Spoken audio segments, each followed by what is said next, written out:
Hi, everybody. I am Jenny Mariquin, and I am going to be doing this presentation on using the empathy belly in the lifespan development classroom, which was previously child development.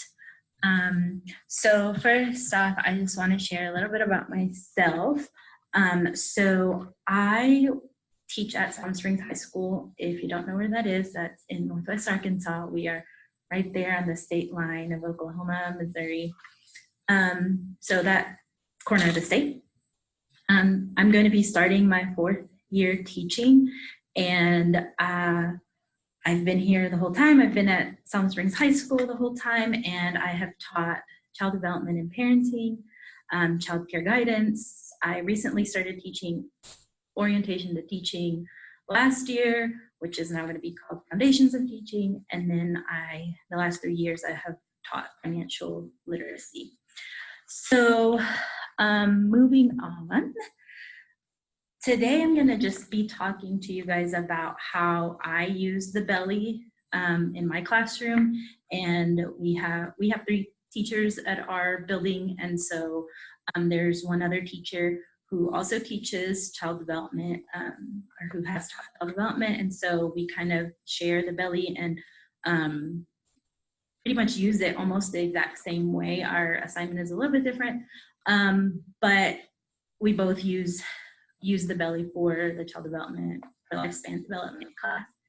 So I'm going to tell you how we use it here, and I'm going to share how I keep track of how my students participate in the assignment, and then I will share with you the alternative assignment that we do in case that someone cannot participate because of medical conditions. So when do we use the empathy belly is the first thing I wanted to talk about. So to be honest, I'm going to be honest, I have not looked at the lifespan development standards, but I'm assuming hopefully that they're the same as child development parenting was. And so if they are the same, just with a different name, then this is how I will continue to use the belly. But typically with the new standards, I have started using the belly when I cover pregnancy. So I do pregnancy first and then labor and delivery, of course. And so usually I start pregnancy right after winter break. So when we get back in January on the first day of class, I, kind of review expectations and classroom procedures and things with the kids. And then we do some icebreakers. And then before they leave for the day, I talk about the belly. And usually I'm wearing the belly on that first day. We tried that this year, so that was kind of fun just to see the kids' reaction walking into the classroom and us wearing the empathy belly. So that was kind of fun, and so that kind of starts conversation and everything.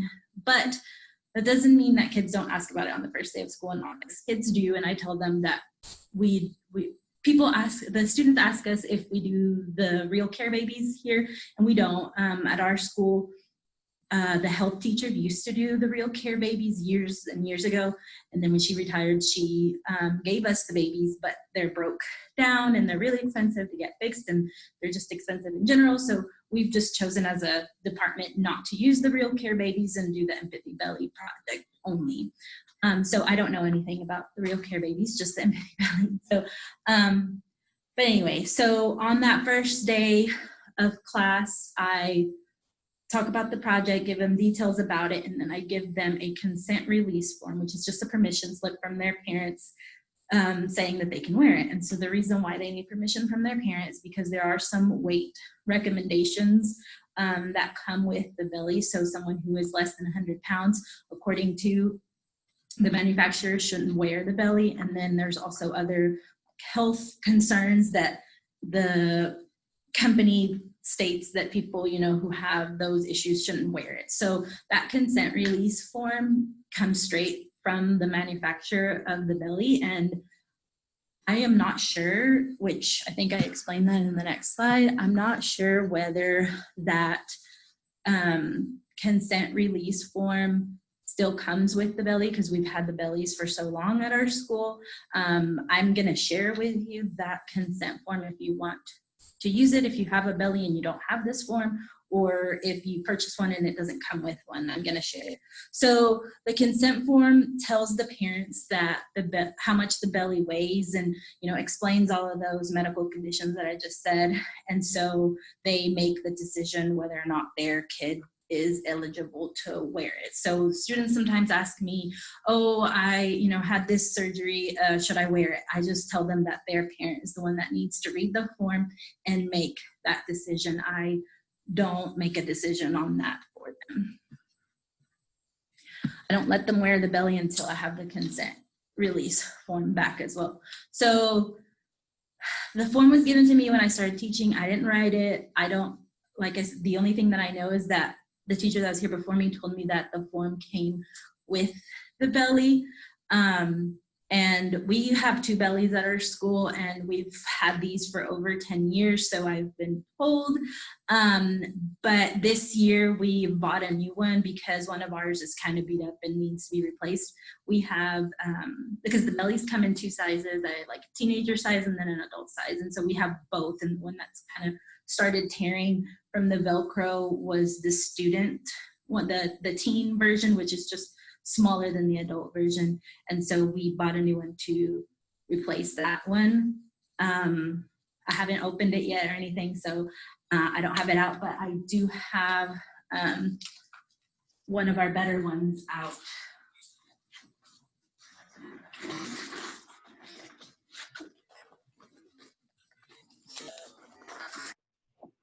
There's a big water pouch inside, and it also comes with a little bag thing that is supposed to be the put pressure on your bladder and make them feel like they have to pee. So it also comes with like a little shirt to wear over the belly. It comes with this waist thing that you put on first before you put the belly on them. We've chosen to make these Velcro straps to be able to have students that are a little bit bigger. If the Velcro that comes with the belly does not, isn't long, big enough for them, we use these as like extenders, and so they don't have to like feel embarrassed that it doesn't fit or anything. So we made these ourselves, and so that's what we do in case someone is too big for the belly. But usually the adult size works good with a lot of kids. Let's see.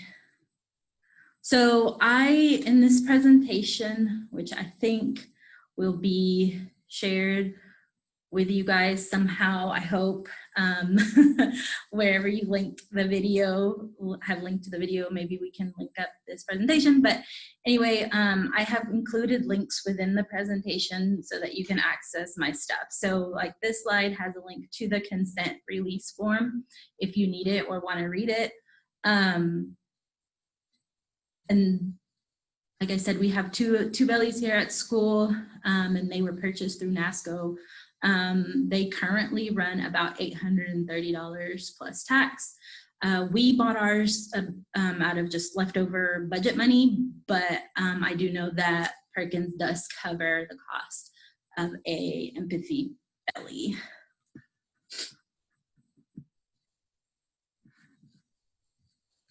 So like I said, on that day when we returned from Christmas break, I give them the details about the project attached to the consent release form, and I also show them where they're going to turn in their reflection to Google Classroom. So basically, the project is worth 100 points.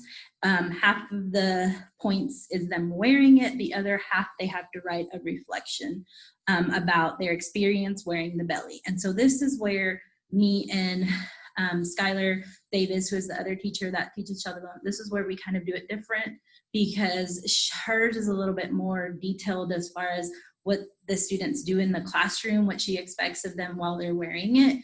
Mine, I just put it on them, and then they choose to do whatever they would like to do within the classroom. If they have to go to the bathroom, I let them go, but I usually have somebody go with them, and they're not supposed to wander around the building. We don't let them wear it all day. I think that I've read like on the facts Facebook page that some teachers like have students come in and they wear it all, like in the morning, and they wear it all day.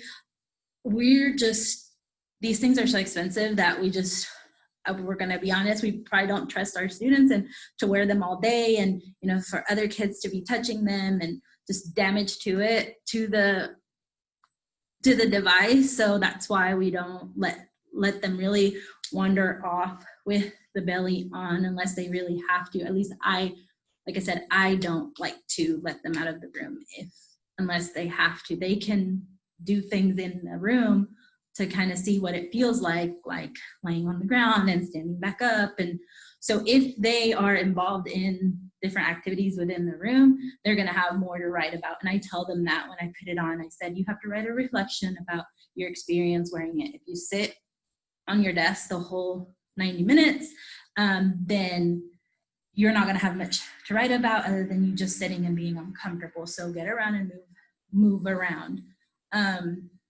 But I think Ms. Davis has like a checkoff list, like you need to do this, you need to do that. And that's something that you can just choose to do if you want. Like I said, we do it differently. I let students know that they cannot wear it until they bring back the signed consent form. And then once they bring back the signed consent form, then I allow them to sign up for a day to wear the belly. So this is the form that I give to them that gives them details about the project, about wearing it, about the reflection. And so this is stapled on top of the consent form. And I've also linked it here if you would like to have access to it. You can click there to see my detailed form of the project. So how I keep track of the students that are participating. So I print off a calendar. I'm printing off an example. I print off a calendar from calendarlabs.com, and I have this ready on the first day, like I said, that I talk about the project. I have this ready, and I tell them that as soon as they bring back their consent form, then they can put their name on one of the days. And so this is usually probably I print out 3 months, January, February, and March. The last couple years that I've done this, I always, like, the deadline is before we leave for spring break. So that's why I print off the 3 months, because we run on a block schedule. So I see the kids every other day. 2 kids, since we have the 2 bellies, 2 people can wear it at the same time. And so that, helps. That having 2 is really helpful, because some kids don't want to be like doing it by themselves or whatever. So having a buddy to do it with has always been, they've enjoyed that, getting to do it with somebody else. So anyway, the calendars are from calendarlabs.com, and they're free. They have lots of styles to choose from, so that's nice. What I really like about those calendars is that you can download them as a Word document, and you can add titles. So you can see it on your screen. On this one example that I have, it says 4th period empathy belly. So I print one for my 4th period and my 8th period. You can add X's or cross off date, whatever you want. If you rather have a digital version and you type it up, after the kids sign up, you can do that. I just keep it on my desk. I'm going to have them write in pencil, because if they're absent, I'm able to erase their day, and usually another kid will take their spot if they want, or, they can switch dates if they know that they're going to be missing. So that's just kind of how I keep track of who has brought a permission form, because I know that if their name is not on there, I probably don't have the permission form. And I know I can, as the weeks goes on, I can see who hasn't signed up yet, who I need to, do I need to call home and say, hey, why haven't they brought their permission slip, or, whatever. So this calendar is really helpful for keeping track of who's done it and who still needs to do it. Okay, so the last thing is the alternative assignment. So if students are not eligible to wear the belly because of a medical condition, then my alternative assignment is to write a 2-page paper on the hardships of teen pregnancy.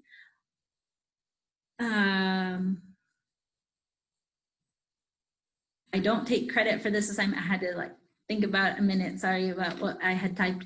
I don't take credit for this assignment. I didn't create it. I found it somewhere along the way and made it my own. My first year teaching, what I used was something that was given to me by my mentor teacher. And so she used to have the students that didn't wear it find somebody to interview who was pregnant or who had been pregnant within the last 6 months. But I didn't continue using that because I just found it that the students made it more complicated than it needed to be. They would come to me and say they couldn't find somebody, and then, just excuses. And so I was able to find this other idea about, writing this essay. And so it's better. And I think that it makes the ones that don't really want to wear it and wear it because they don't want to write a paper. So anyway, I have linked it here too. If you're interested in this alternative assignment, you can access it through that link. And these are just some pictures of my kids wearing it. And I went too fast, sorry. But yeah, the boys wear it, the girls wear it. The kids really do think it's funny, it's fun. Of course, for those of us that have been pregnant, it's not the exact same, but that heavy belly does kind of give them the idea. And then that bladder, that bag that pushes on your bladder does make you want to go to the bathroom, especially if maybe you just needed to go a little bit right before I put it on. Yeah, so that's it. If you have any questions, my email is on here. I think that we also have a form or something where you can send us your questions, and we're going to answer them for you on the last day of the conference. So I hope that you guys enjoyed this presentation, and I'll see you all soon.